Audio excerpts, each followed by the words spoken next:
Good evening to all my friends, family, newcomers, oldcomers, anything in between, passerbyers, and whatnot.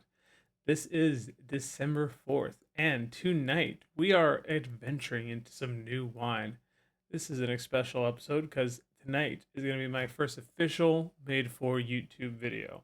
As I've kind of mentioned, I am starting a YouTube channel, and so I'm going full into the mode. I'm ready to start trying this out. It's kind of nerve wracking, a little scary, putting yourself out there like that. But I've been doing that for years already with my friends on my social media. So, what's a little wider of an audience?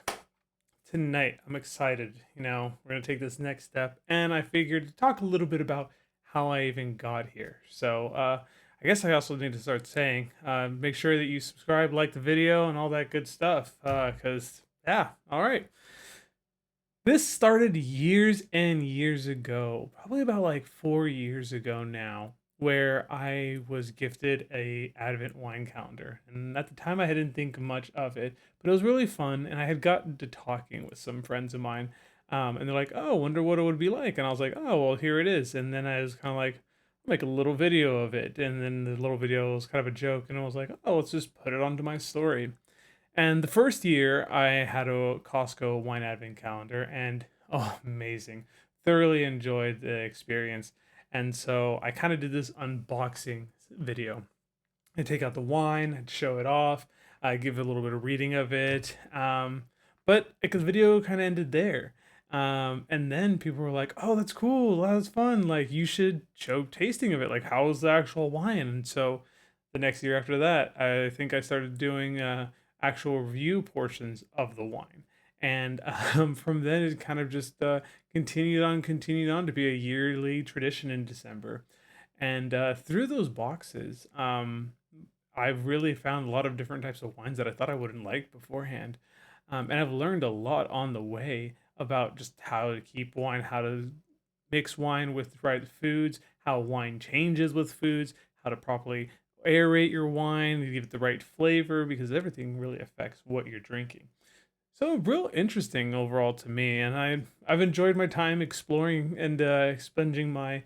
I don't think any of those words right. Giving my information, my knowledge out to people and passerby. Fun fact: the other day, a guy in the supermarket, he's like, "Hey, you look like you know wine. Can you recommend a wine for my Thanksgiving table?" I went into a full spiel, whole thing about what he wanted, price, flavors, what they were having, all this sort of stuff. The man just wanted just his wine. He was like, you know what? I'm just gonna grab that. I was like, all right, that's fine. But wine brings people together in special ways, and you enjoy a cup, usually with people, and it's a way to come together and have a bonding moment. And I touch upon a lot of times with having special wine with special people. And so it's really just been a little part, a cornerstone of just those good memories. And so, like, it's just been a fun journey, taking me to new places and had conversations I wouldn't have thought I had before, learned things about a topic I didn't know. Because for a long time I was kind of just like, just, just kind of whatever, just drink whatever. Went to do a time abroad in Chile during my schooling, and there, wine was amazing, but I knew next to nothing, and we would just go to the market and just get the biggest jugs and such. And those great times and all. And trust me, those wines probably still amazing.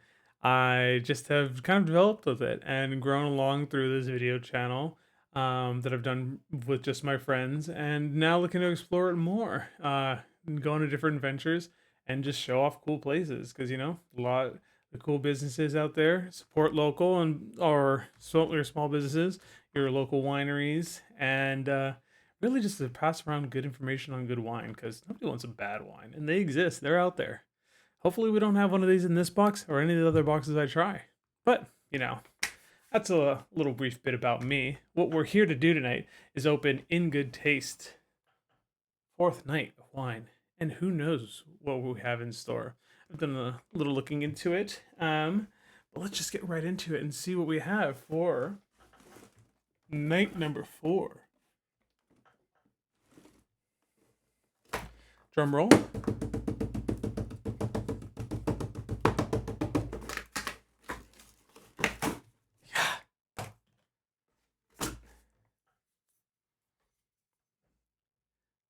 Oh, I'm gonna butcher the name of this. Where does this come from? This is a Californian wine. It is Andiamo Prima- Primitivo, California, a 2013 wine. Let's see if I can get that to focus a little better. Oh, there we go. It's a little bit better. We'll model like that. There you go.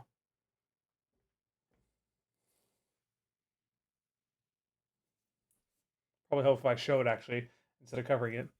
So what do we have here?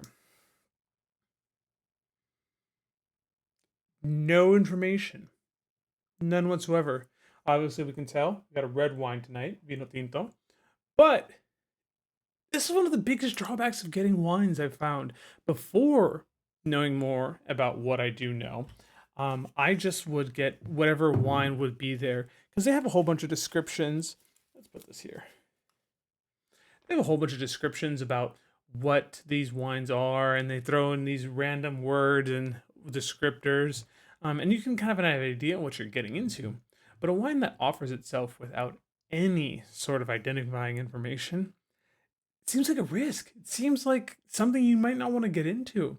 You don't know what you're going to open up into that, whether it's going to be right for the meal you're having, whether it's too acidic, whether it's too tart or sour or whatever you might not like.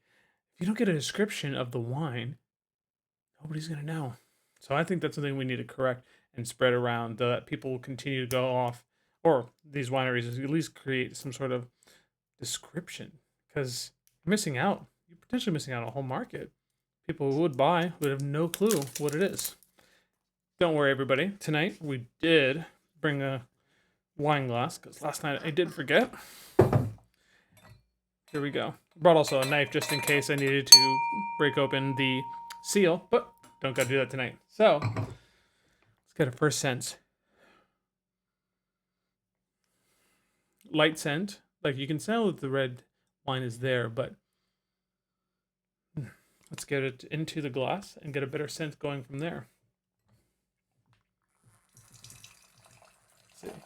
Nice red color, nice very ruby-ish, deep red.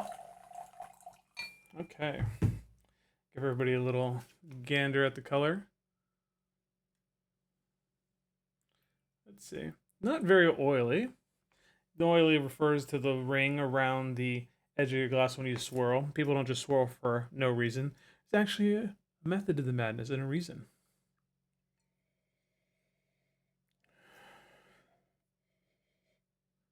Very light, almost like blackberry.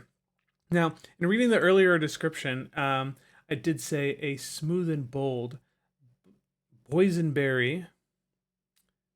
What did it say? Cracked pepper and a smoky finish.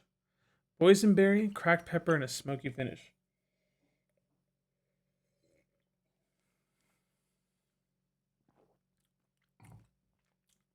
Oh, that is actually spot on. The other nights we've had wines that describe themselves as having spice in it. This is the first one of having cracked pepper. And it really, at the end of the boysenberry flavor, it feels like they just cracked a fresh little batch of pepper into the top of your wine. The smoky finish is there. It's present. It's kind of as if you're having, I guess, I describe it maybe like a whiskey or something that has that sort of wooden barrel taste. It lingers in on the back, and the boysenberry in and of itself is not very sweet.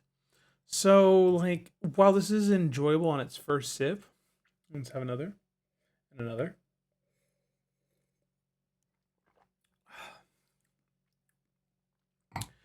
It's like it's dry, but it's like the flavor is like almost evaporated by the spice that it has. So it's not necessarily a bad wine, but it leaves you with that peppery taste that's kind of like just lingers, you know? I personally enjoy more fruit forward wine. A Syrah, I Cabernet Sauvignon that we had the other day was really good, very fruit forward, and the berries that it contained. And this one just like drops off that flavor really fast, leaving you kind of with a just dry mouth. And with the sort of wooden flavor finish, it's not one that I would probably pick up again, you know? But that's how you live and learn. So that was a fun little experience. This is a California wine. It was called Andiamo Primativo, 2003. Fun again, little bottle. A good experience overall. Because now I know that's not a wine for me. And I don't have to worry about buying it. Well, I had to first remember about remembering not to get it. That's a whole nother issue. We're not going to worry about that tonight. What we're going to worry about is just finishing this up, making some dinner, getting the dogs their food, and having a night. So, to all my friends, new and old, this has been Evan. This has been fun. Go on and enjoy your wine. Have a great night.